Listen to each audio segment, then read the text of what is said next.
story of the Nephilim, the sons of God, was right before the flood. So it's like these events are not disconnected. This is leading toward the flood. You know, when you grow up in church, you don't really hear anything about the flood except for people were really bad. Okay, what does that mean? Obviously, it's a perspective thing. So what does it mean really bad? Like, why would God destroy the whole earth? There's a reason why God flooded the earth, okay? People don't understand that God didn't just flood the earth because the earth was full of evil, the end. Okay, when you read the book of Enoch and you read the book of Jubilees and Jasher and you read these other ancient texts, you get a more clear understanding of why God flooded the earth. God flooded the earth because there were no more humans left in it. Noah and his family and his sons were the only beings that were pure in generations, the Bible says. That means genetically pure. They were the only ones left that were pure genetically. They were the only humans left on the earth. Everybody had already interbred and mixed in with genetic, angelic, animal, hybrid, DNA, mixed things. Most of the people had been corrupted. They had this sons of God. They had this angel DNA. They were giants. And according to the book of Enoch, they were like cannibalistic. They were horrible. This was what we call the seed of Satan, okay? The seed of the serpent.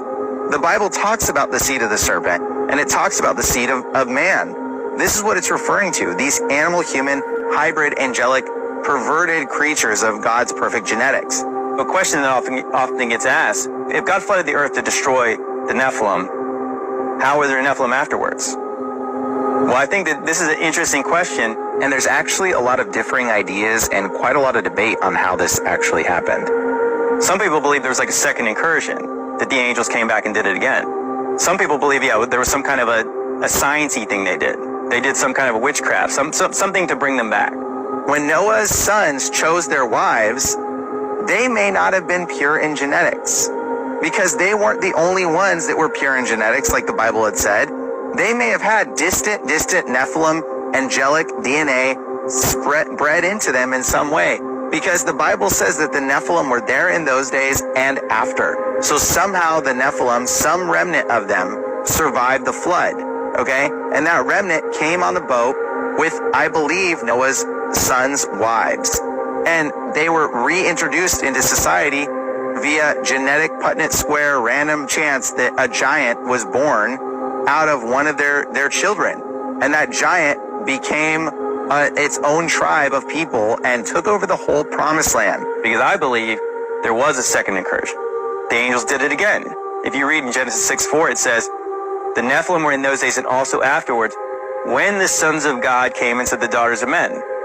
So before and after the flood, when the sons of God came to the daughters of men. For me, it's hard to believe in the second incursion theory, because I believe that God flooded the earth literally to end the first generation of giants. And if there was a second incursion, then that would just bring back the giants again. So I think it had to have come from the genetic gene pool.